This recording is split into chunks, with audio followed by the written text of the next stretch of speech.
of Geek in the City Radio. I'm one of your hosts, Oron Duran. And I'm your other host, Cable Hashitani. And we are starting a little differently this week. Mm-hmm. Denise will be joining us later, but we are super excited to have on filmmaker, composer, actor, writer Richard Elfman and his partner, equal filmmaker, dancer, burlesque performer, choreographer, singer, Anastasia. Hello. Hello. Man, thank you for joining us here. This is kind of, I feel like, as one who has always kind of liked the weird stuff and lived in the video store when I was a kid, I'm kind of having like that nerd moment of like, how am I talking to them, man? This is, I could tell like teenage me, like, you don't know what you're going to get to do one day. Wait till you see the show December 1st. We've got tickets. Yep. For sure. Let's talk about that for a second. December 1st at the Clinton Street Theater is your Fantasy Insanity Night. This is coming to us presented by GuignolFest. I always have a hard time with this word. GuignolFest. Thank you. There's going to be live music, burlesque performance, and then 3 movies: the cult classic The Forbidden Zone, the director's cut of it; Aliens, Clowns, and Geeks, which stars your son Bodhi Elfman. Mm-hmm. And then the brand new one, the brand new horror comedy musical, Bloody Bridget. Starring Anastasia Elfman. Yes. I'm really excited to see that one. So let's get into it that way. Let's, I know that we've read the synopsis, but for our listeners and viewers, what is the synopsis for Bloody Bridget? Well, it's a very simple synopsis. There's a very oppressed burlesque dancer at a dive bar in Van Nuys, California.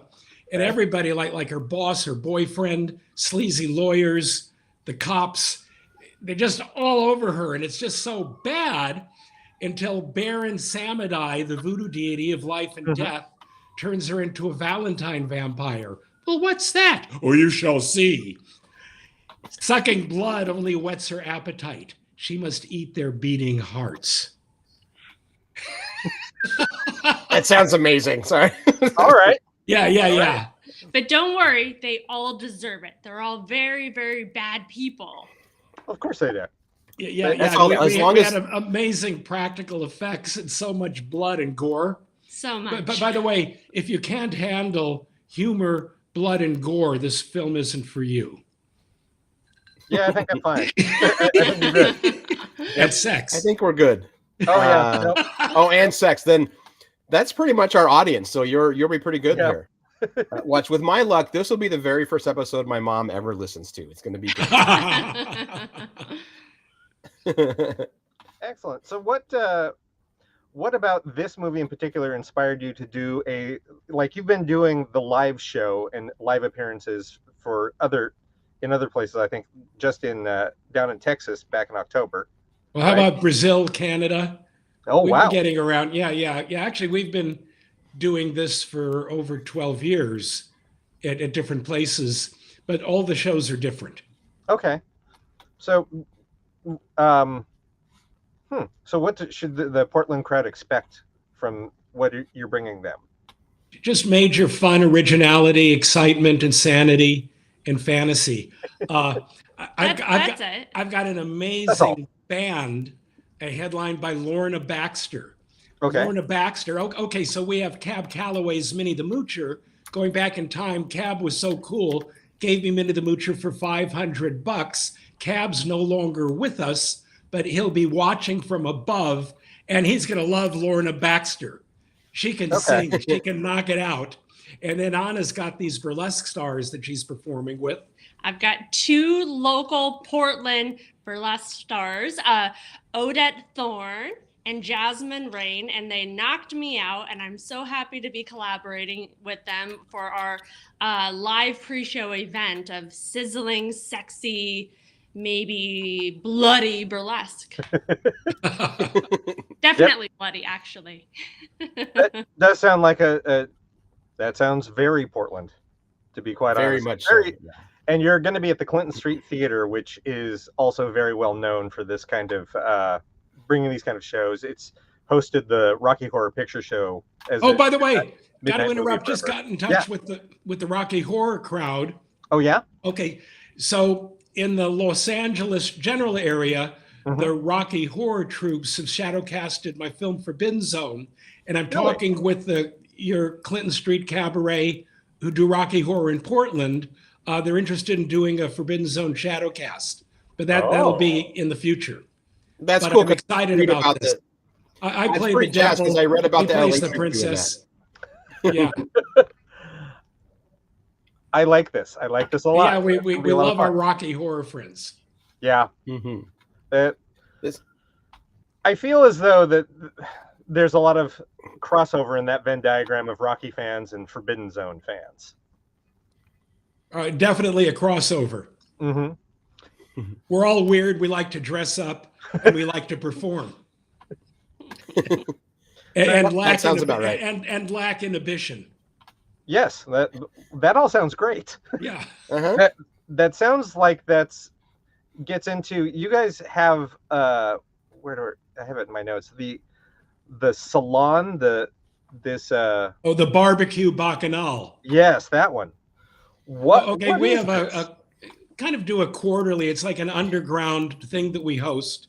I mean, the house can hold maybe 50, 60 people, and I grill, and then Anna performs with these kind of underground musicians.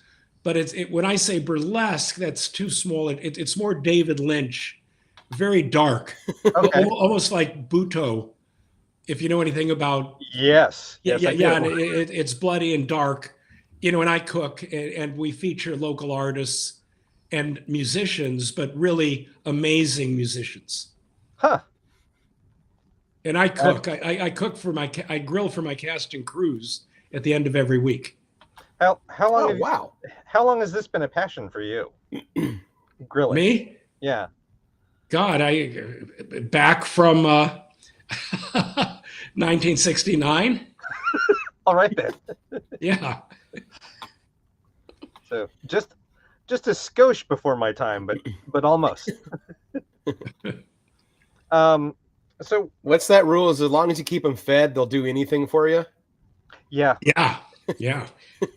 Well, we love hosting. We host a lot of dinner parties and things, and these other big kind of parties, but we like connecting our friends, and especially our friends that are in like the horror scene and creatives. And so we love our friends to like connect and start working together. So it's a really wonderful environment to, have people get to know each other.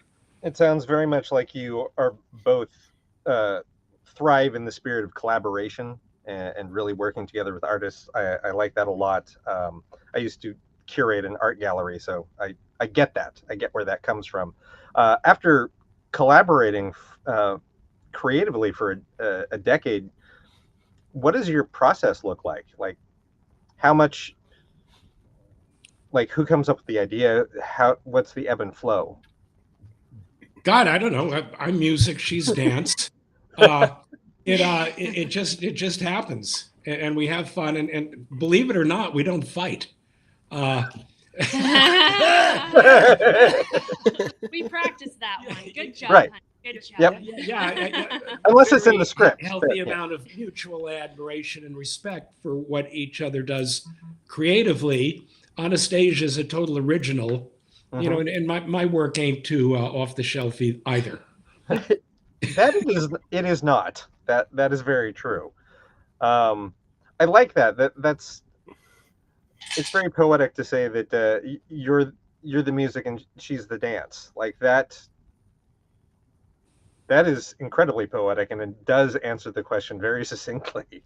We're huge fans of each other's work. Anna's a total original, and I just am always amazed with what she comes up with. I mean, it definitely always helps when you're. He's pretty good. It helps when you're each other's biggest fans. Did I say that right? Good job. Also, it's like what he was saying, we have a mutual respect. I mean, at this point, we've collaborated on almost 100% of the stuff that we've been doing for the over, a decade. So it's kind of like we know how each other's instruments work, and we can respect that flow and then also support each other. Not everything that I do, it involves him in a way, but he's has my back. He's going to get me fake blood. He's, getting me balloons and stuff, and vice versa. He's in writing mode. I'm making sure he's eating and making sure he's like, I'm driving him around so he's safe and he's not in tunnel vision. So it's definitely like a partnership, and we collaborate together, and we, produce these fun events like what we're doing in Portland. Right. It's definitely a co-production. Well, that's fantastic. great. Yeah. So she brings you food and blood. What do you bring her when she's working? God, I don't know. I Balloons. I blow up balloons. Oh yeah, he does blow up the balloons. I grill. Anna's a vegetarian, so I grill her vegetables, baked goat's cheese, roast garlic. I know how to keep her happy. With balloons. With balloons. That is the important part, right? You tie enough balloons and you just float her meal towards her across the backyard. Yeah, exactly. I was watching the Forbidden Zone and Aliens, Clowns, and Geeks over the weekend. There was a theme that I noticed that I wanted to kind of get your take on. Both films, albeit very absurd, also deal a lot with familial bonds. Like both families seem to have come from crazy families, but the siblings were the ones that had each other's backs. And I feel like that, what I've seen you talk about of your brother, I feel like that's like you're kind of showcasing how you and Danny came up together. But I'd love to hear if that was, how deliberate that was for those movies. I wouldn't say there's a relationship between what we have with those two films on screen, which were Mother from Hell and Mother from Other Hell. I don't know which. Aliens, Clowns, and Geeks is the poignant story of an out-of-work actor that wakes up with the key to the universe up his ass. And that would be simple enough if little Vern Troyer, who's an intergalactic emperor, is coming to get it. But anyway, Danny and I, we've worked together since he was in his late teens. And no, we just get along. It's like I'm lucky my little brother turned out to be Mozart. I'm going to take advantage of it. And we have almost identical musical tastes. Like our musical libraries are almost the same. So we know what's in each other's heads. Yeah, he's actually all three films. He did the score to Forbidden Zone, and with Ego Plum, our bandmate, he did the scores to Aliens, Clowns, and Geeks and Bloody Bridget. Oh, all very film fun. threes are almost wall-to-wall music, by the way. That's great.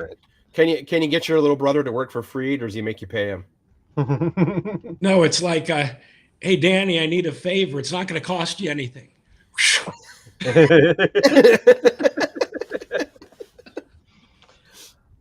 Cool. Great. I am really looking forward to Bloody Bridget. I think it's from the stills and watching the trailer and the synopsis and everything that you've talked about it. It's like, okay, we've spent the past couple of years going to horror film fests specifically, so this is definitely right up our alley. So I think this is going to be great. Well, it's a great story about, a woman who's used and abused, and it's total like female empowerment. And the trick is that we let the bad guys be really bad, Right. So the audience wants them to die. So it's beautiful. Yeah, the sleazy lawyer with his hard half out of his chest even comes up to $1,000 to make her stop. But that doesn't work for Bloody Bridget. If all you want is blood and vengeance, money is no good. You gotta Money's do it. never going to do it. Only your endless Yeah, if screams. it weren't for that contract she signed with the devil, things would be okay. But it ends up with a trial. We have our two little people lawyers, Daniel Dershowitz and Daniel Dershowitz Jr. So it's the devil and Daniel Dershowitz in the climactic scene, the big trial in hell. Is Daniel Dershowitz Sr., is he, I seem to remember, is he the same guy that was in Twin Peaks? No, No. I'm thinking of someone else. Okay. Another little person. I am confusing my little people. That's not. By the way, we're huge David Lynch fans here. We so are, yeah. yeah. I'm shocked at this. Shocked at Is that yeah. It's funny. You didn't see that one Yeah, coming. no, not at all. I feel like, judging by some of the things I've seen in his films, I feel like he's probably a fan of yours as well. Yeah, we have a good story, but it's too long to tell on the podcast. Oh, okay. Okay, in a nutshell, It's like, do it. It's my birthday, and I didn't know that Anna had choreographed this like thing to happen. Mm-hmm. So I'm having dinner with my brother and Bodie and my younger son Louis, and David Lynch is at the next table, but it's tight seating, so we're almost like 6 inches away, our shoulders. So suddenly a car pulls up and a gorilla runs out and drags me out of the restaurant. That's just the beginning of the evening. But they asked David Lynch about it later, and he said, "Oh yeah, that's just like I understand, yeah." I just accepted it, was what he said. He's like, that's just what happens. He's a friend. He's a cool guy. Nice. Yeah, that sounds very much like a David Lynch response. Yeah. Yeah. Yeah, I was just. We have a couple hardcore David Lynch fans that will be so happy to hear that. Actually. Oh, good. I was gonna say, Aaron and I were talking before you came on that one of the things that I noticed about the Forbidden Zone is, while it is clearly something that I have never seen before in its entirety, there are pieces of it all the way along that I'm like, no, I've seen that in a film that came 10 years later, and I've seen that in a film that came 20 years later, and I've seen that in a film that came 5 years later. It's like, I feel like a lot of creatives in Hollywood definitely saw the Forbidden Zone and started that it's filtered into other mainstream films along the way. Is that something that you think you've seen? Yeah, it's going strong 43 years later. The funny thing is when I did it bankrupted me. There were legal problems, and it disappeared for 20 years. And then I put up a website for the first time, and I've got fans all over the world. And I guess it had been bootlegged. And I finally got the rights back, had it colorized, fixed a couple things that I would have fixed back in the beginning, which I have in the new director's cut. It's a little bit different, but it's the way, I mean, now I've got it the way I wanted it. Oh, that's fantastic to hear. Mm-hmm. It's always nice when people can revisit a piece of artwork that they've done and go, this is what I wanted, but I couldn't do it then, and now I can do it. Yeah. It was quite satisfying. A few things that I didn't like, I took out. Mm-hmm. And you know, I always wanted it colorized. Long story. I originally wanted to send it to China or Korea and have these things hand tinted. It was a thing they did in Paris, like in the 1920s. Oh, okay. Completely impractical, and I went bankrupt. But anyway, now with CGI and colorization, I was able to get the color exactly the way I wanted it. Cool. That's very cool. And you are still wanting to do the Forbidden Zone 2, if I'm correct. Forbidden Zone 2 is my bucket list film. Okay. And I've come close to making it a few times, but haven't quite gotten there. But so help me God, Forbidden Zone 2 is my bucket list film. Okay. I'll show a little kind of trailer for Forbidden Zone 2 at the Clinton Theater, by the way. Oh, cool. That's fantastic. Yeah. So definitely, any Portlanders listening, if you have not bought tickets yet, buy your tickets now. I don't believe it's sold out yet, but it will be soon, I'm sure. Yeah, I think it will be soon. A lot of these shows at the Clinton like this sell out very quickly, so don't sit on this one. Well, great. Let's see. So, what's next? I know. No. Oh, it's that time of the show. Oh, okay. No. And now we've entered the shirts off portion of the program.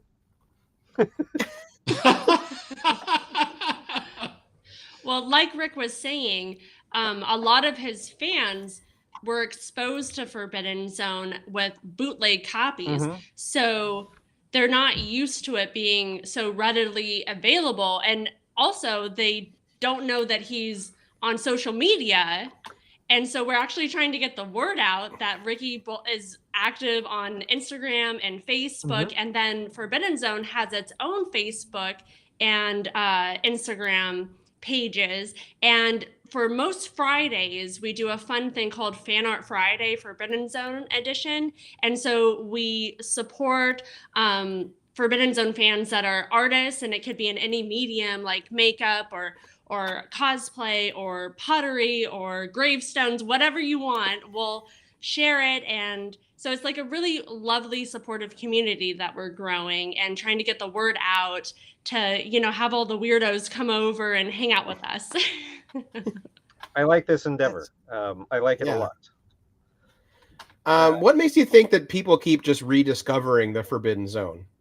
Like, it seems like it hits like every new generation. Someone finds it and shares it, and someone finds it and shares it. What do you think causes that? What's the appeal to every new audience member?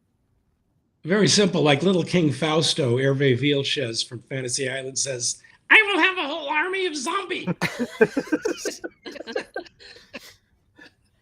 Well, it's timeless, isn't it? Yeah, I'm not gonna lie. When he showed up on screen, I got very excited. So, okay. Also, is I've got to say, I go through hundreds and hundreds of pieces of music looking for things that are timeless, that transcend time and demographics, whatever. All my films have these musical nuggets. If you'll forgive my beating my own drum, I'm a percussionist. And then along with Danny Elfman original music and Eagle Plum, there's music in these films that is timeless, will last, it's going to go on forever, along with fun and absurdity. And in my heart, I'm an entertainer, and I like films to be entertaining as well as artistic. well, Cable and I were talking about this right before you all signed on, in that your films also feel like they're very much a product of someone who grew up and was exposed to the filming and television culture of Southern California. Because I feel like if you grew up in like Chicago or New York, it may not hit the same way. Do you feel like being around that your entire childhood and through your adulthood had some influence? Not at all. I was born in Watts on 103rd Street, and we moved up to Crenshaw. Boys in the Hood. I might as well have been 1,000 miles from Hollywood. Oh, wow. Okay, cool. Yeah. I might as well have been 1,000 miles from Hollywood. I mean, we live under the Hollywood sign right now, but growing up, there was no connection didn't know anybody in the industry or anything like that. Wow. So what do you think influenced your expression of your art in such a way? I don't know. Since I was 15, I was into Afro-Latin percussion. And then, I'm in San Francisco. I'm in an Afro-Latin group. And I run into, there was a group in San Francisco called the Cockettes, Cockettes, Cockettes. And they had this, it was like a monthly weekend called the Nocturnal Dream Show. And that's where I was exposed to Max Fleischer cartoons for the first time, and kind of drags for the first time. And it was kind of an epiphany. And 2-3 months later, I was acting and directing and writing stuff for the Cockettes. And then I got invited into a French theater company in Paris. And 3 months later, my brother joined me the day he got out of high school. But anyway, it was an odd trajectory. Yeah, but that's very fascinating. I'm looking up the Cockettes now. I'll have to find a way to do a deep dive and see if their music has survived up until now somewhere. I'm trying to think. God, what did I write? I wrote this song called "The Pumpkin Man" a couple of years ago. They were doing some documentary on the Cockettes. I had to sign over permission, but this was it was a wild avant-garde troupe. I mean, the Rocky Horror crowd would have loved the Cockettes. Yeah, that tracks. Yeah, that completely tracks there for sure. Oh no, I had a question and then it just left my brain. That's what happens. Cool. Well, yeah. So let's see. December 1st is the show at the Clinton Street Theater. So it's I think it's the third Guignol. 3 movies and a live show is its official title. All right. Forbidden Zone, Aliens, Clowns, and Geeks, and Bloody Bridget, with a live music and burlesque pre-show featuring the Lorna Baxter Band, the fabulous Lorna Baxter Band that I'm playing percussion with, and Anna's doing bloody burlesque with. Featuring Odette Thorne and Jasmine Rain, local Portland burlesque stars. Nice. Very exciting. Will you do any 5 p.m. Go ahead. Too. That starts at 5 p.m. and will probably go till 11-ish. Then they've got some that's a after marathon. party. They've got an after I was gonna say, party. where's the after party going to be, or we figure that out later? You have to buy a ticket first. Say, Cable and I and Denise, we have heard ourselves at horror festivals there that technically get out at 11, and all of a sudden it's 3 a.m. and I'm like, we need to go home somehow. I don't know how, but we need to find a way to get home.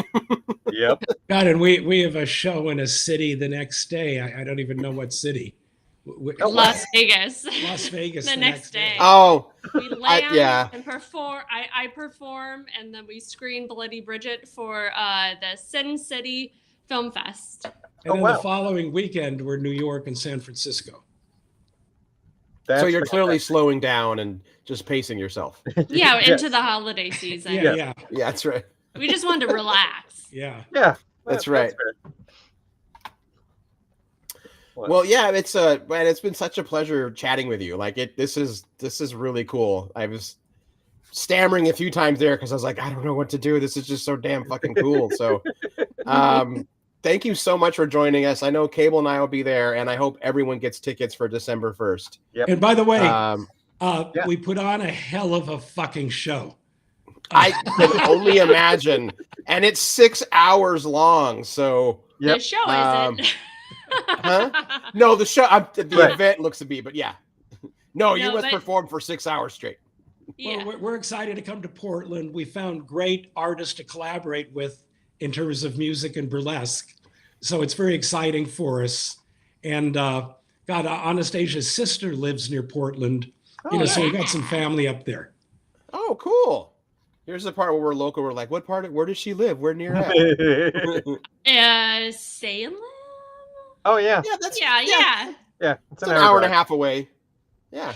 It's fine. I'm her sister. She'll do anything. You get her to work for free too. So we'll see you at the Clinton Theater. Yes, you The will. Clinton Street Theater, December 1st. Absolutely. We'll be there.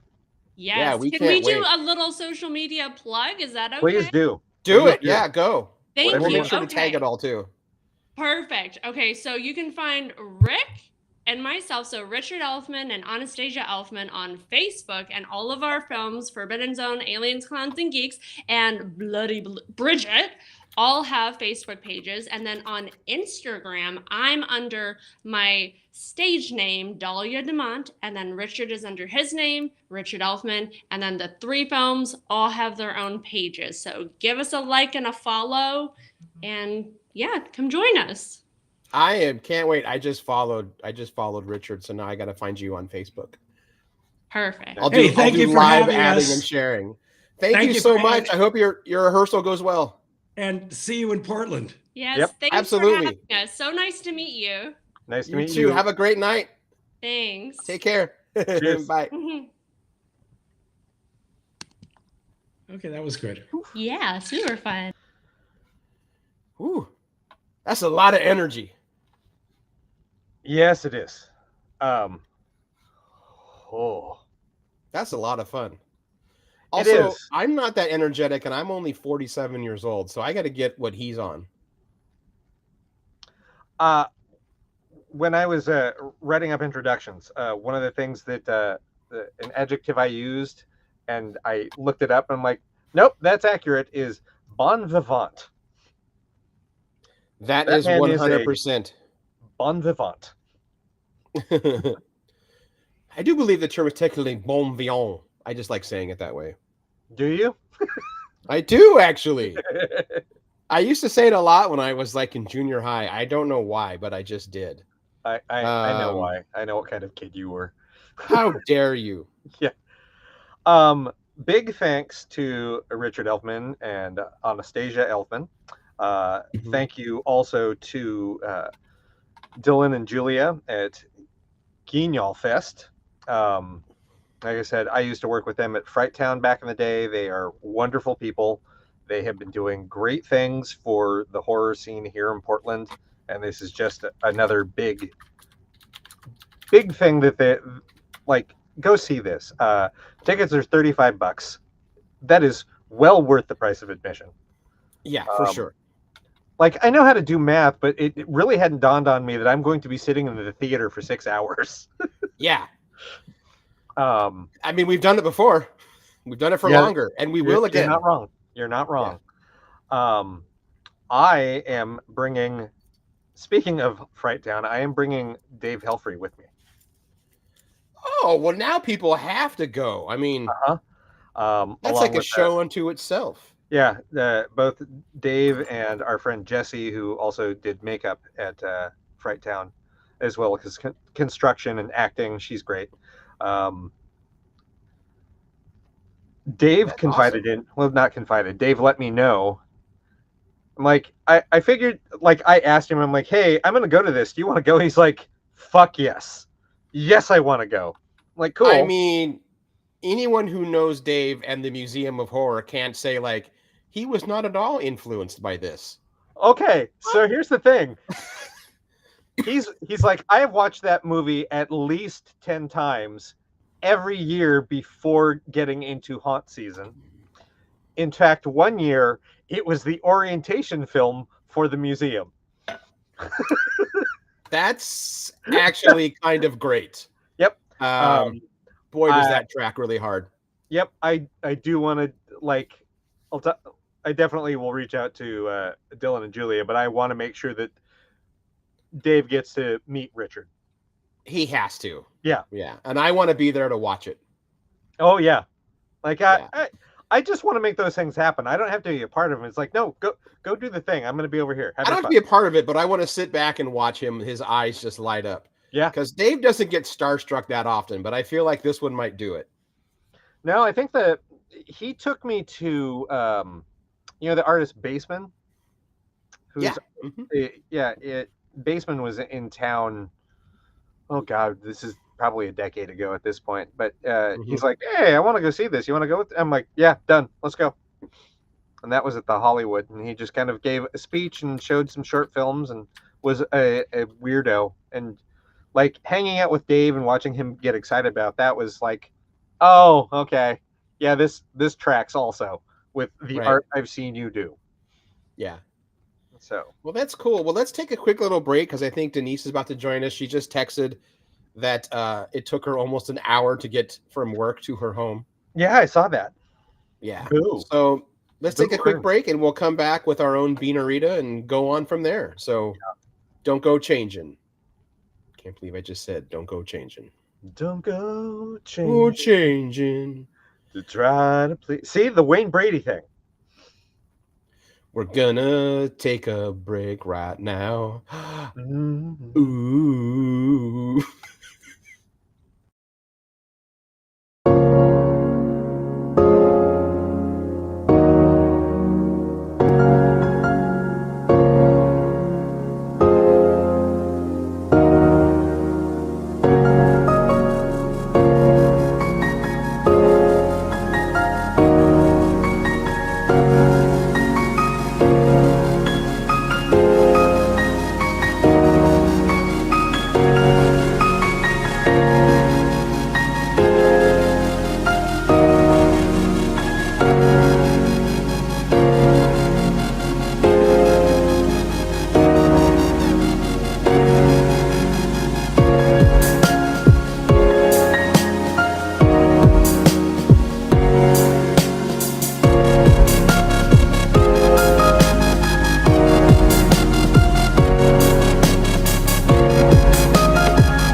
Why, hello. Welcome back, friends.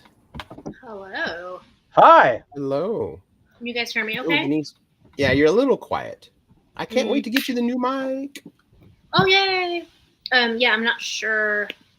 Ooh, I don't want to like just turn up you guys. There, that might help. You know, turn it up, bring the noise. Mm-hmm. Okay. Well, that made you guys louder. I don't know if it's making me any louder. I got it. I'll make it work. Hey, how's it going? Oh boy, I forgot how long it takes me to get home. Or maybe traffic is extra bad today. It is extra bad. There are more people on the road today. Traffic is just going to be bad this week in general because there are more people in town. Like we've seen an uptick in daytime folks, game players at Guardian because they're just in town already for the holidays. Mm-hmm. Yeah, and kids are out of school all week, and there are actual just out of school. What's that? It just isn't school. Oh, that's right. The strike is already was already happening before that. But I mean, like this is already what do they call it? No school November. So. That's not what they call November, but sure. That's what parents call it because there's a ton of time off from school. There's just lots of closures like already. Yes. That's probably why they struck in November because they're not missing as much school as they would otherwise be. I think it's because it's contract negotiation time. Yeah. But yeah, either way, lots of people. But it works out. It works out, is what I'm saying. Yeah. Anyway. I actually have hard numbers through my day job. PDX reported that there is a 10% increase of flights coming into Portland over last year. It's almost at like 2019 levels of people flying in for this holiday. So lots of people in town. Mm-hmm. Great. And they're all on the freeway right now. Mm-hmm. I hate them. They're all staying in hotels until they stay with family members, which keeps me employed. It's very smart. And just like keeps minimize. Restaurants and, it keeps businesses open and restaurants open. Good. Yeah. So how was the interview? It was a lot of fun. He was both more calm and then more animated than I expected. That makes sense. Yeah. I was telling Aaron that I watched a interview that he did with Film Threat, which kind of gave me an indication that he was not going to interview the way I thought he was going to interview.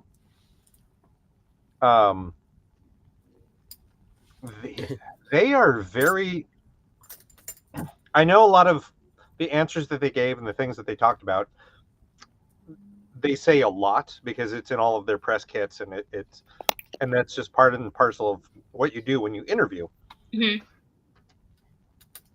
But they are also unexpectedly genuine for people from Hollywood.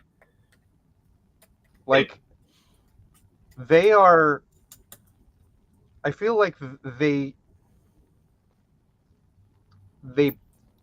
are who they say they are. They're what it says on the tin. And that is very collaborative people, artistically, and supportive. And so it wasn't this wild, debauched interview. It was very animated and very excited. But it was not... It isn't what you would expect after watching any of his films. I think that I can see where that would be the case, though. How do I describe what I'm thinking?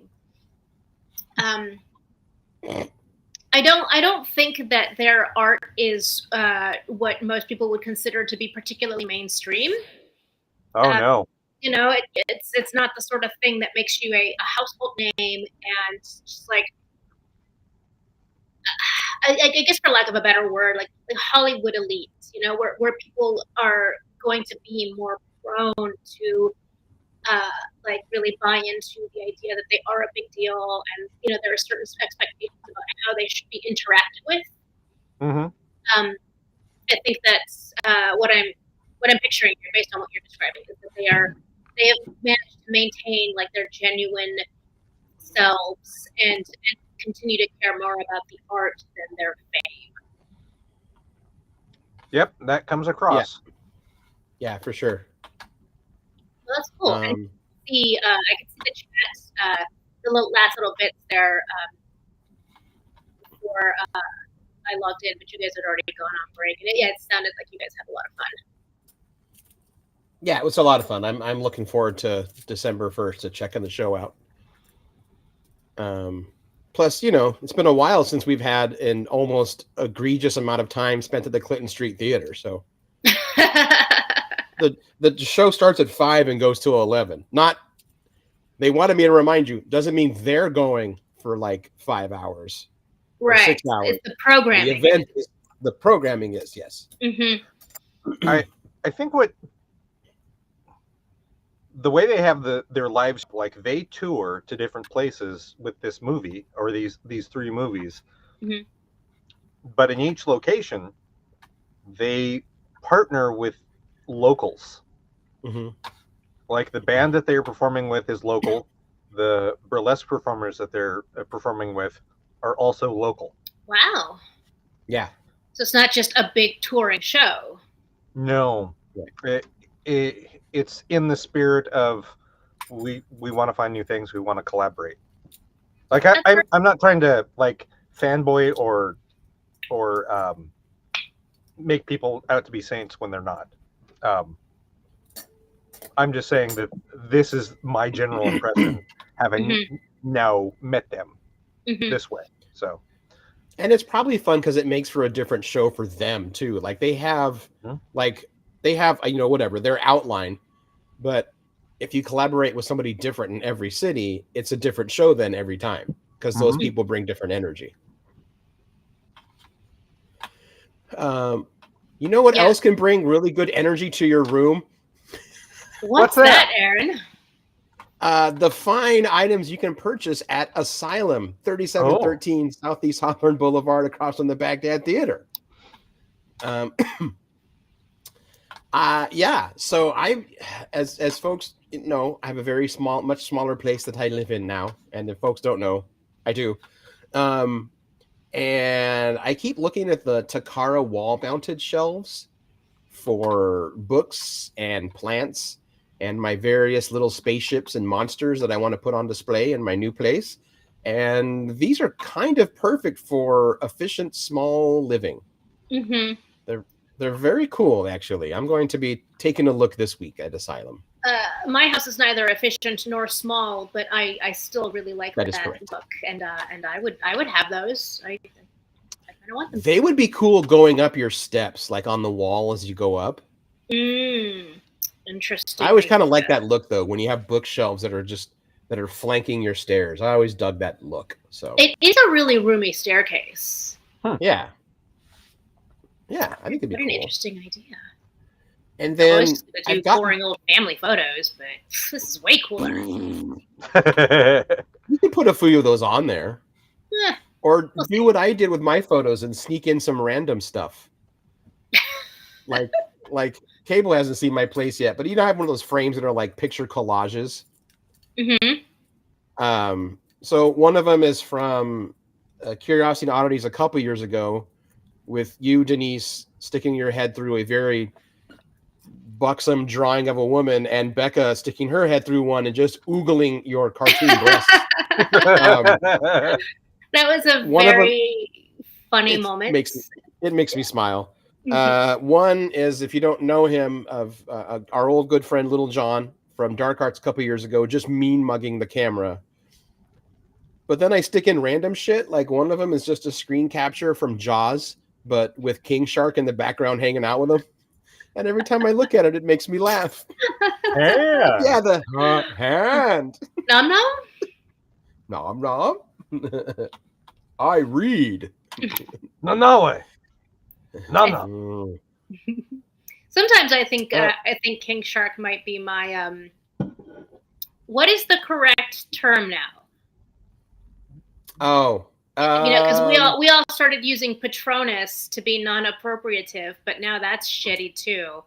So how do you describe a thing that embodies your sense of self? I don't know. All right, we gotta figure that out. That's important. Which is funny because I think my version is the Ron Funches King Shark from the Harley Quinn animated series. That's a good one.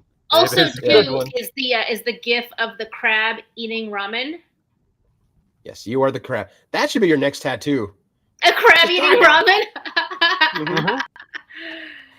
That's really dumb, but I don't hate it. Yeah.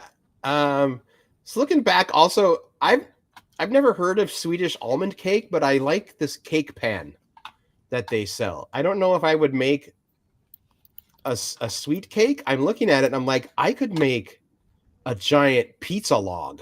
I think what I find fascinating about it is it makes it look like the can, or like the cake came out of a can. Like it That's was true. canned It's bread. very uniform. Yeah. Well, the Swedes are a weird people. Or it's like and also like you've taken a bundt cake and made it not a circle anymore, and now it's just Yeah, it Also, has a sort of a soft, spongy, almost like a lemon pound cake type of like density and texture. Yep. It's like the Egon of cake pans. The whole you didn't even had a slinky. I had part of a slinky, but I straightened it. And all of these things can be found at Asylum. Yeah. They do have. I don't think they ever went away, but they have the paper lantern stars, which are just always gorgeous. They're battery powered. They're really cool. I've always wanted one, so maybe I'll get some now. Maybe I'll hang them on my patio. I saw those and I was thinking about how those have been around for so many years, and you've always wanted one, and you've just never done it. I'm sure they're not expensive. I've never done it. never pulled the trigger on it. I need to fix that. Likewise. I think we have one more week with Asylum, but I don't want to not finish. I want to finish this commercial by looking at, if you scroll down for a few weeks, there's the advent calendar that's just wood with a wooden deer that you kind of hop down the days. Yeah, that's cute. So, but in the end, does the deer just fall into ranch dip? Is that the way of the people? That's not ranch dip. Oh, I mean, I didn't think so. Is it meant to be a candle? So It then is a you light candle. the dip. It is a candle. Yep, it's a It's tea light. just the wick is laying down in such a way that it looks like it's ranch dip. Come December You 25th, light light the deer on fire. Light the deer on fire. Sacrifice yourself the a very And that's metal pretty Christmas. which is also Yeah. quite Swedish. So it That's all true. pans Sacrifice the beast to the pagan gods of Yule. out. There you go. Asylum for all your pagan god Yule needs. Don't forget to follow them on Facebook at Pediatrics Asylum. That's right. What have folks been up to? I feel like we're doing the show in reverse now. Oh, I know, right? I don't have anything. I just watched Blue Beetle. Did you like it? I did. There's definitely some parts I have some mixed feelings about, and we can get into that if you guys like. Because Aaron, I think you've seen it. Cable, I don't know if you have or not. I have not. I've been watching other movies recently, so I haven't been. I'm not. Maybe we can do that. Modern ones. Maybe we can do that next week. Sure. If you want to watch it before. I'll give it a shot. Is it streaming on Max? Yes. Okay. Yeah. I should just still say HBO because it's HBO. I know. Yeah, I still call it HBO. I don't care. Yep.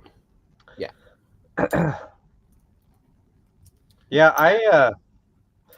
I spent the weekend watching both The Forbidden Zone and Aliens, Clowns, and Geeks. Yeah. The bloody was it Bloody Brenda? Bloody Bridget. Bloody Bridget. Bridget. That actually sounds really fun. So It does. That's the new one that's going to be screened at this event, right? That's correct. yes. It came out this year, and they've been taking it to different film festivals. So that's. Is that the only way that people can see it? Is it these festivals, or is At it present, streaming yes. anywhere? It is Okay. not Present, streaming yes. anywhere yet. Yeah. Those other two movies are streaming. They're both on Tubi. Although it sounds like this is an even more updated version of the Forbidden Zone than just the colorized version that's on Tubi. Yeah, he mentioned that he finally got to make changes that he always wanted because he just couldn't afford it the first time through. Yeah. Christian was going through the trivia while we watched the Forbidden Zone, and that's what I learned, and that's why I was excited to hear like more of the story behind the colorizing of the movie. Right. So I look forward to listening to the interview I missed. It was fun. But what were your guys' thoughts on the movie that we have all seen, The Forbidden Zone? It is absurd. Yes. in all ways. The thing that I pointed out to Aaron and then pointed it out to both Richard and Anastasia is that while it is a movie that I had not seen before, and it is not like any movie I've seen before, I have seen its influence on movies of the past 30 years. Oh yeah? Yeah, images and stuff, especially Danny Elfman as the devil. Yep. You know. Yeah.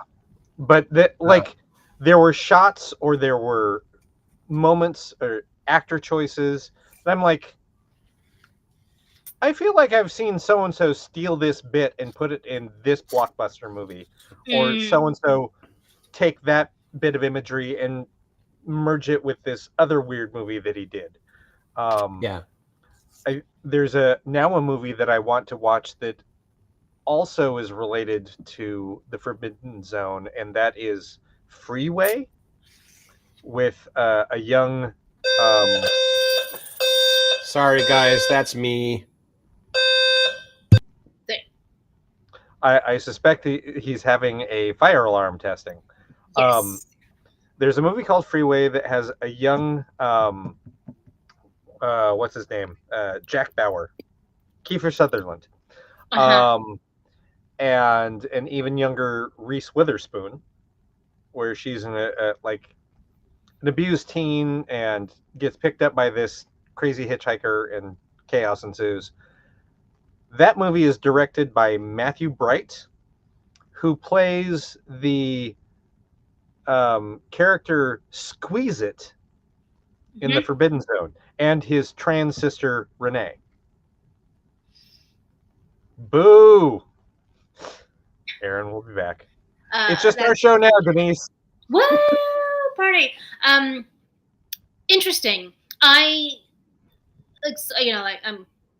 This feels rude of me to say on the same episode that we had the guests on who made the movie, but I was not familiar with the Forbidden Zone before we started, bringing this down the pipeline. And I didn't pick up on any of the more like cinematic influences, but the Oingo Boingo stuff is really there. The music stuff that you then, you can pick up on like the early Danny Elfman vibes. And from what I understand, the movie really captured a lot of what the Knights of was it the Knights of the Order of Oingo Boingo? The Mystic Knights of the Oingo Boingo. Thank you. Yeah, the longer, older, like original band name. The movie kind of captured what their performances were, because they were very performance art, not just the music. So here's okay. Now that we're not actually talking with Richard and Anastasia about this, I have been listening to Oingo Boingo since I was 15. Mm-hmm. A fair amount of time. Like most people at my age, my first introduction to Oingo Boingo was through the movie Weird Science, where they did the title music. But that led me to the album Dead Man's Party, which is not their first album, but it is their most commercially well known. And I bought that and started listening to it, and Weird Science became my least favorite song on the album, only because it's like, yeah, I know that one. All the rest of them are fucking bangers. Like, this is great. I love this music. And could only go down like the rabbit hole of learning about them so much because we didn't have the internet. Mm-hmm. I had to like talk to people that hung out at the local record store. And so I knew about Richard, I knew about the Forbidden Zone, and I knew about the original name of Oingo Boingo being the Mystic Knights of the Oingo Boingo. Mm-hmm. So that is, and then I've kind of followed Oingo Boingo along his career. So the new bits of information that being offered the opportunity to do this interview that I learned was Richard is the one that founded Oingo Boingo, not Danny. Mm-hmm. Because, like you said, it is a theater troupe. Or what, like the Mystic Knights of the Oingo Boingo was a theater troupe. And then when it passed hands from Richard to Danny, Danny is the one that went, now we're just Oingo Boingo, and it's going to be this 8-member band, and this is the kind of music we're going to do. And yeah, and they have both talked about the fact that happened while they were filming the Forbidden Zone. Oh, okay. So both of those things are kind of interlinked. It became the birth of Richard as this kind of avant-garde filmmaker, and Danny as a very avant-garde band leader. Mm-hmm. And that's why those two are very, very closely linked. I didn't really know that. It's like I had kind of stopped doing some of my research on this, but now looking into it, I'm like, this is more info than I knew before. So it's been really neat to me to find out new things about a band that has been a formative part of my life. That's cool. I'm glad that you got to like broaden this particular horizon. I'm a little young for Oingo Boingo. There's a few songs I like. Private Life in particular is I think I'll never get tired of that song. But it was still really interesting to sort of like see the beginnings of the parts that I do know, just like you explained, and see all this other wild art. It's not really for me, but I appreciate the passion that it takes to make something so bizarre and put it out into the world. Absurdist cinema is not for everyone. It really is not. And there are things that I've watched that I'm like, yeah, this fits in absurdism, and it's not my thing. I think I feel like I've said this to you off air, where absurdist cinema and like live performance art have a wholly special place in my heart, because that is not the kind of art that I create. I don't think that way. I don't create that way. And so I like it when I see it, because I know it's not going to be something that I've seen before or will see again, more than likely. There's an ephemeral nature to it that makes it special. It's harder with cinema because you can watch the movie over and over again. But that first sensation that you get when you watch it and you're like, the fuck is this? I feel like one of the most... I think that's also why Buckaroo Banzai is my favorite movie, is it is absolutely absurd. Mm. And yet makes complete sense to me. Interesting. And is full of people that have very long and storied careers and are very well known now. And like the performances they give in that are fantastic. So yeah, I think that's why I am definitely the audience for things like The Forbidden Zone and Rocky Horror, Shock Treatment, Buckaroo, Big Trouble in Little China. That's another one that's absurd in its own way. You know, it's I don't even know how to pinpoint what it is about something like really like bizarre or just weird and out there. Like I feel like more I'm like, what is? But every now and then there will be something, and I'm like, that is so weird, and I can't get enough. But I've never really been able to pinpoint what that magic formula is. That on a very rare occasion somebody gets it right for me. I think it's because it's magic, and you can't. Yeah, that's a pretty good way to sum that up. Hello. Welcome back, friend.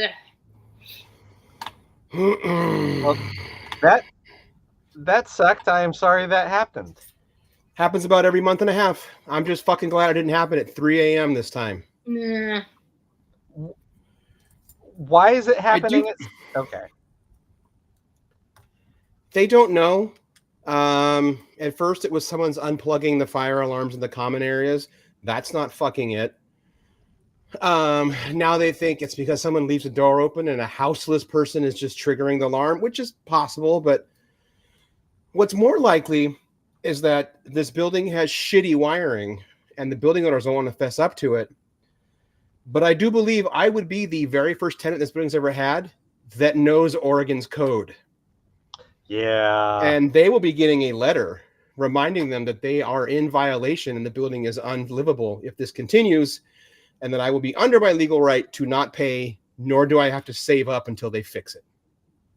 Nope. Yeah, man, that's and that I can break a lease. Yep, and I can break a lease whenever I want if they do not fix it. Yep. So, yep. Not that that's what you want to do, but don't want to move, but I do like to make a point.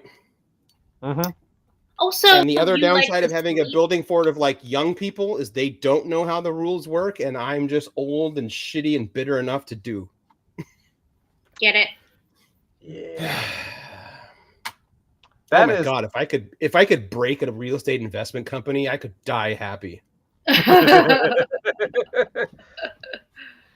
That's a fun bucket list item. Yeah.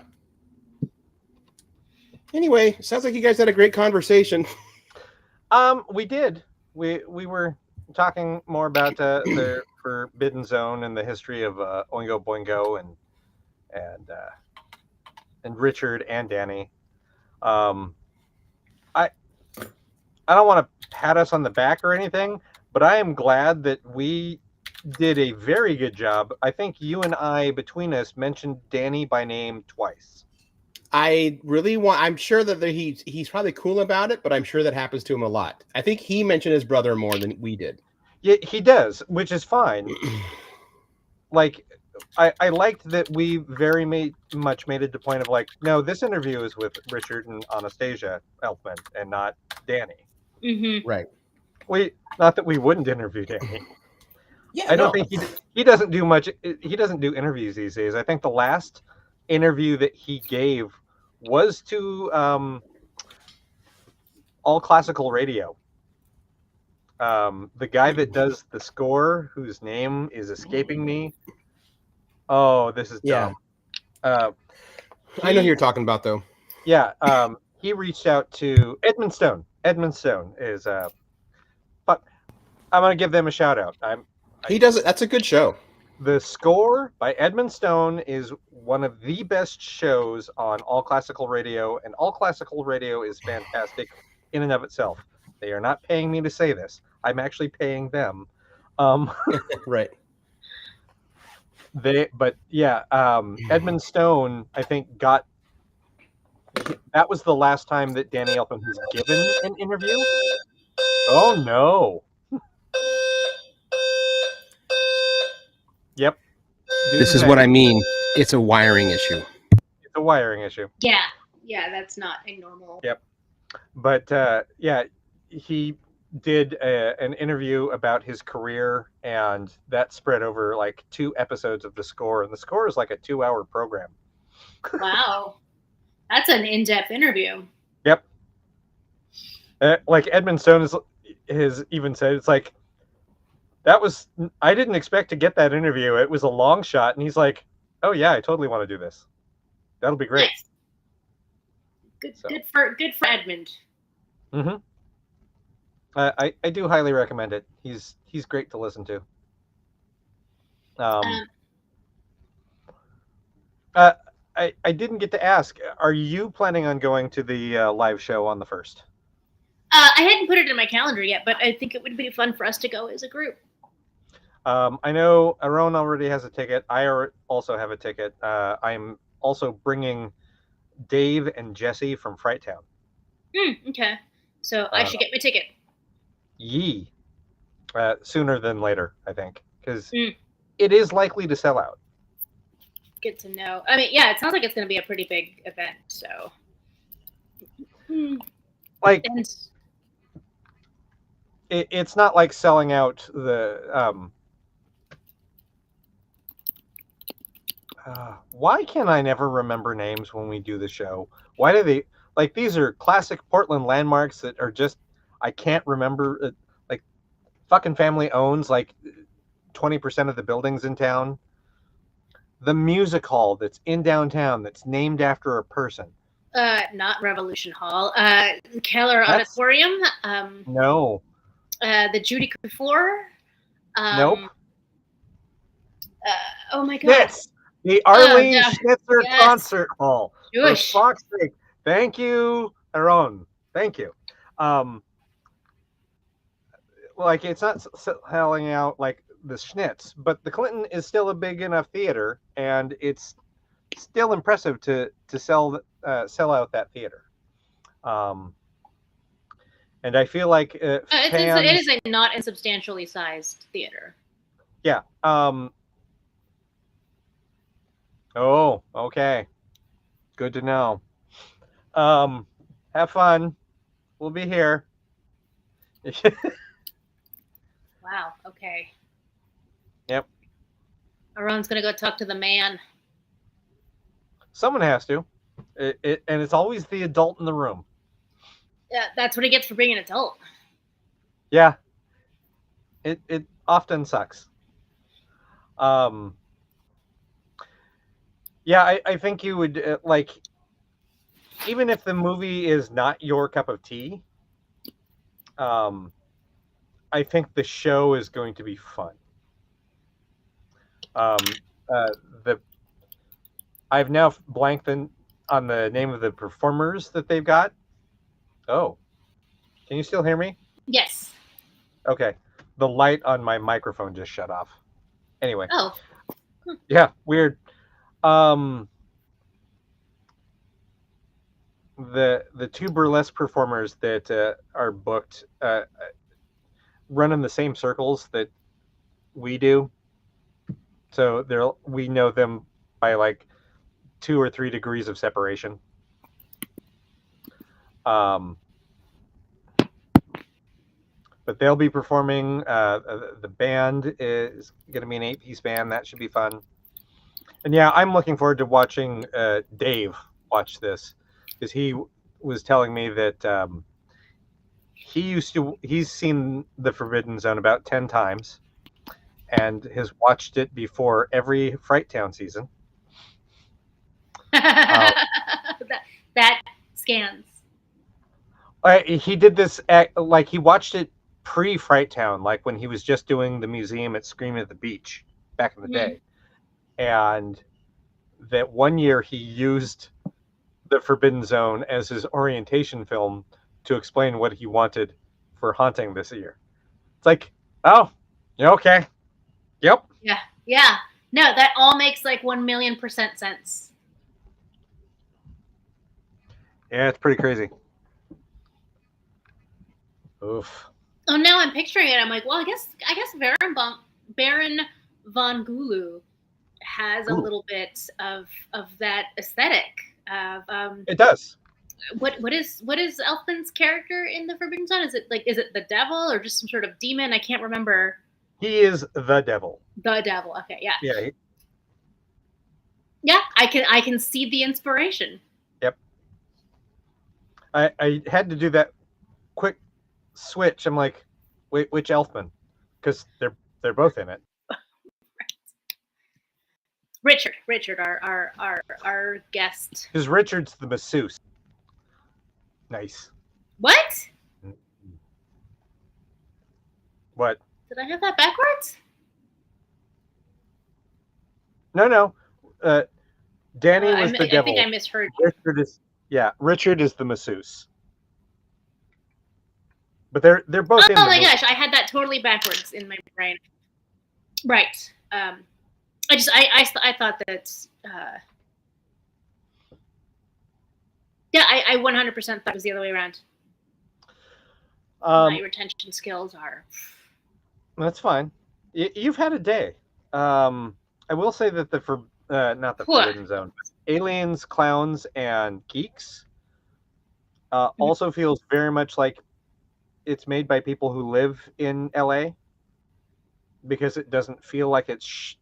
You know how when movies are filmed in LA, they show a very specific side of LA, like they do with New York and Manhattan. Usually, yeah.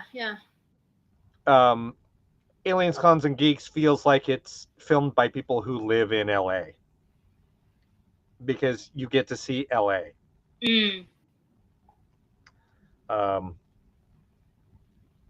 Oh no. What?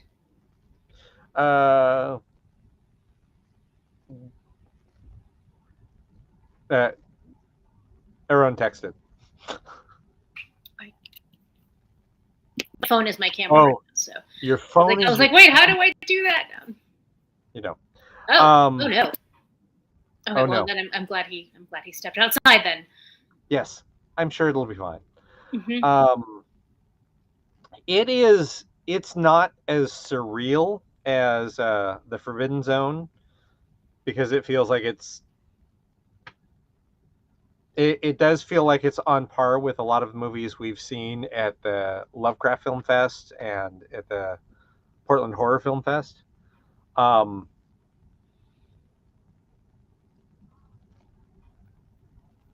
I think it stars his son Bodhi Elfman. Mm-hmm. And I feel like that he certainly understands his father's level of absurdity for filmmaking. Mm-hmm. Because he goes full bore into, like, he's an actor playing an actor in the movie, and goes full bore into being absurd when the movie calls for it. I think the performance in the movie that I did not expect, and is probably the best of the film, is the actor Steve Agee, who people will know from more modern takes of, or modern movies of, The Suicide Squad and Peacemaker, the TV show. Mm-hmm. He's the actor that plays Diebeard, the guy that's one of the technicians in the truck. Like, I started following him on Instagram because Steve Agee is also a photographer, and he posts incredible candid photography of, like, with the permission of the film stars that he's working with, and he posts them on Instagram, and they're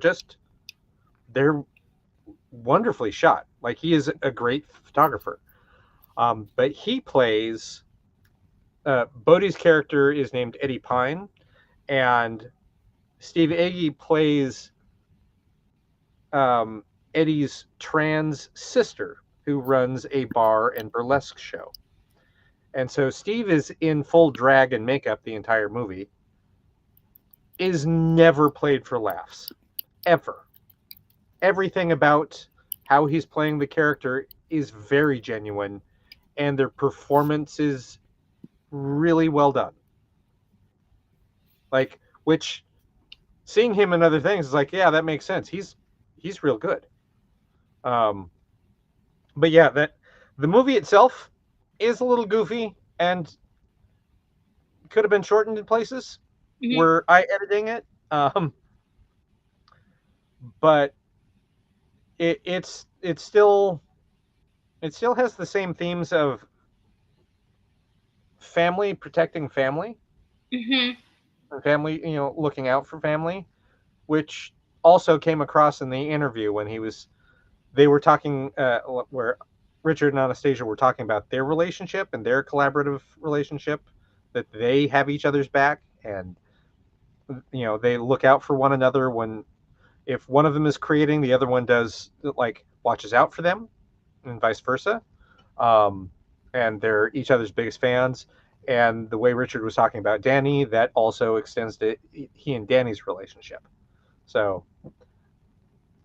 it's weird to watch these absurdist films and yet kind of get a glimpse that this is also how he views life and family, which is kind of cool.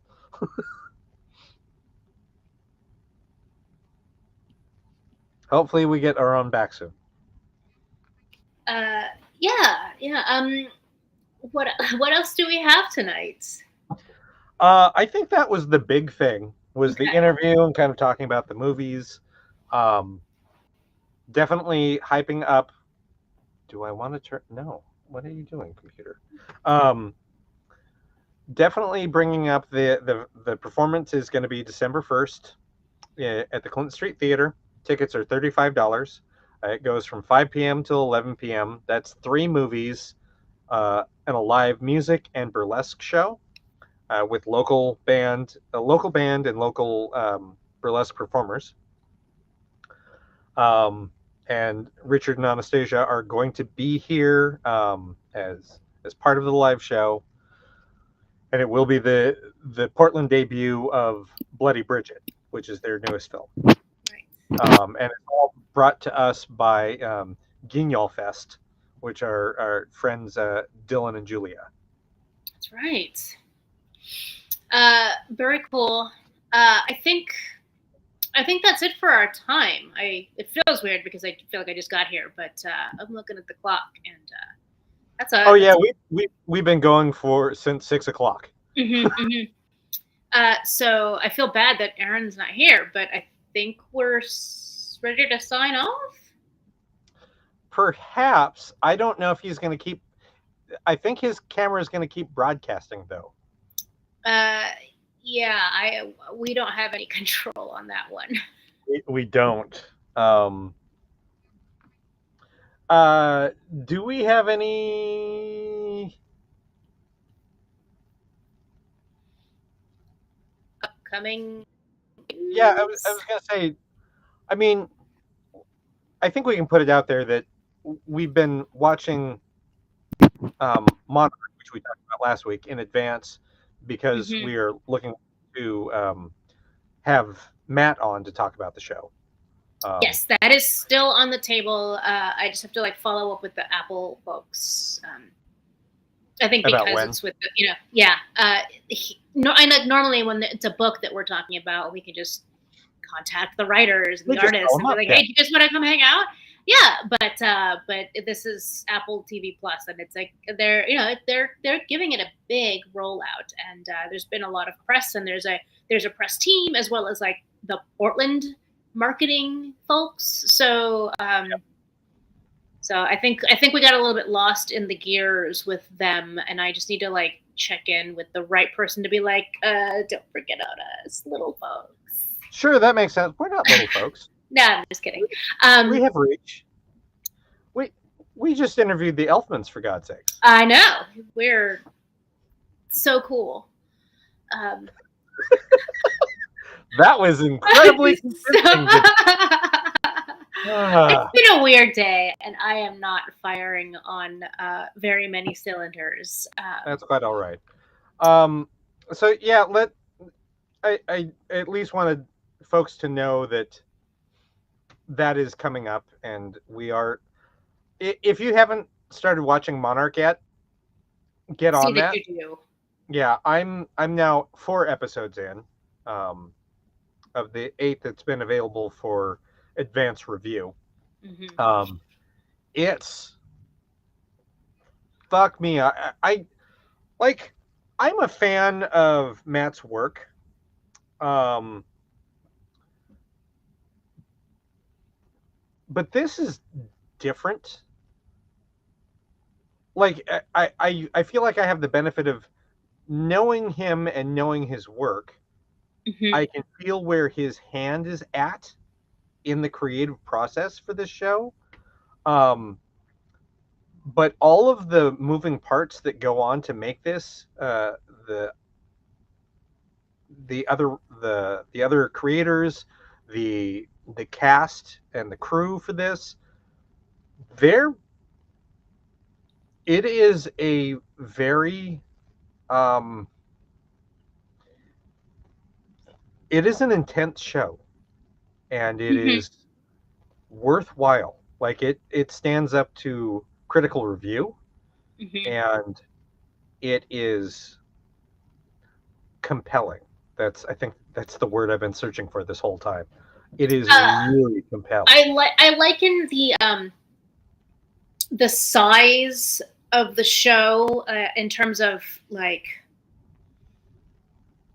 reach, viewership reach, and like how like big the marketing push is and all of that. It reminds me of the early days of Game of Thrones. Oh, right. With HBO, and just like every week people are excited and talking about what happened, and talking about what they think is going to happen next, and excited about all of these different moments. Mm-hmm. And I feel like I took some of that away from myself by having watched so many episodes in one go, and I'm excited to dole them out now, not just re-experience it, but watch them 1 week at a time. It helps that my memory is so poor that I can still be. I'll still have an opportunity to be excited about like a cliffhanger ending to an episode and what's going to happen next week. Because it has that same vibe of like, oh boy, I'm excited for Sunday or whatever day the new episodes come out. I think it's a Friday show. It is a Friday show. Oh, which reminds me, he let me know that this week's episode, because of Thanksgiving, will come out tomorrow instead of Friday. Oh, nice. Yeah, so you get one early Godzilla for Thanksgiving, kids. Yay! Yeah, they had me hooked after the first couple episodes, and then episodes 3 and 4 that I made it through. Oof. There's some choices made. Some heavy shit. There's some stuff, man. It's like so hard for me not to like get spoilery with it. Yep. But, well, everyone is going to be caught up with it soon, and we'll all be able to talk about it, which will be great. Yeah. I did have a coworker tell me that he was watching an interview with Kurt and Wyatt Russell. Mm-hmm. I think it was like on Jimmy Kimmel or Seth Meyers. It was one of those shows, or probably what's the other kid from SNL that had a show? That had a show? Or it has a show. Jimmy Fallon. Oh. Mm-hmm. That Kurt Russell was talking about it, and how involved the behind the scenes story is, and all the homework they have to do, and all the things that they have to learn. And Wyatt apparently said, "It's like I feel like I need to do this publicly And on national TV, I want to say I'm sorry to Matt Fraction, because I think we bothered him with far too many questions through the entire production. So I'm sorry, Matt. So he got name dropped on Jimmy Fallon. Nice. I'll have to ask him if you heard about that. Probably. He's probably like, yeah, it's great. It's weird. But yeah, I'm looking forward to talking to Matt about this show. I think like have been thinking about the questions that I want to put down on paper and send in, so we can go, this is what we want to talk about on the show. Yeah, I think you did a really good job with that this week. Thanks. And I encourage you to do that more. I am encouraged to do it more. I hope it did not sound too stilted. You'll know more when it comes across.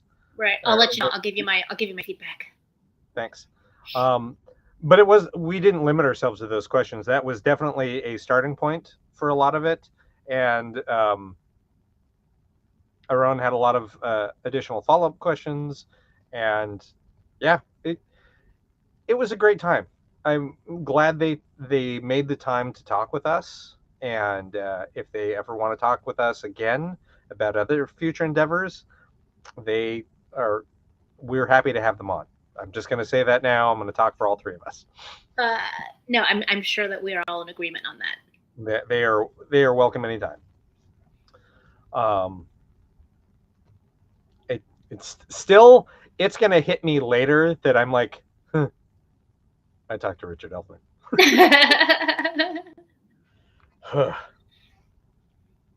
Baby Cable would be so thrilled. 13-year-old Cable would be going, I'm sorry, the fuck did you just do? That's who I mean. What? Yeah, that's true. That is Baby Cable. That's 40 years ago. 40. Oh boy. 40 years ago. Lordy. I haven't even been alive that many years. I know. Okay, for reals. Yeah, let's sign out. For those of you who want, you can enjoy looking at the inside of Aaron's apartment until he's able to come back upstairs and turn off the stream. If you see smoke, warn us.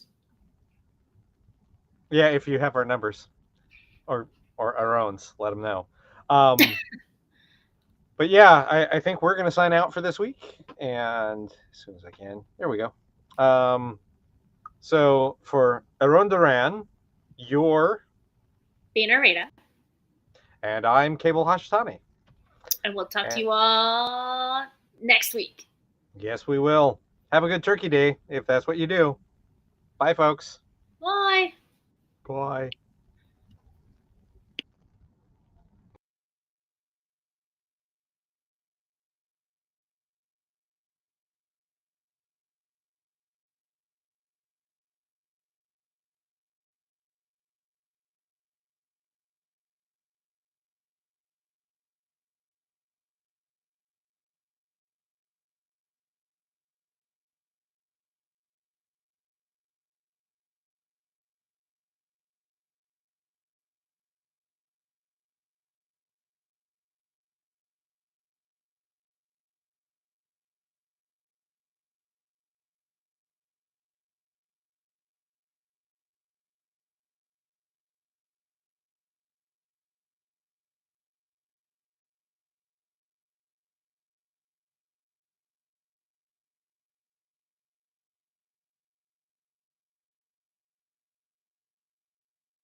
Hello, my baby. Hello, my honey. Hello, I'm gonna sign out.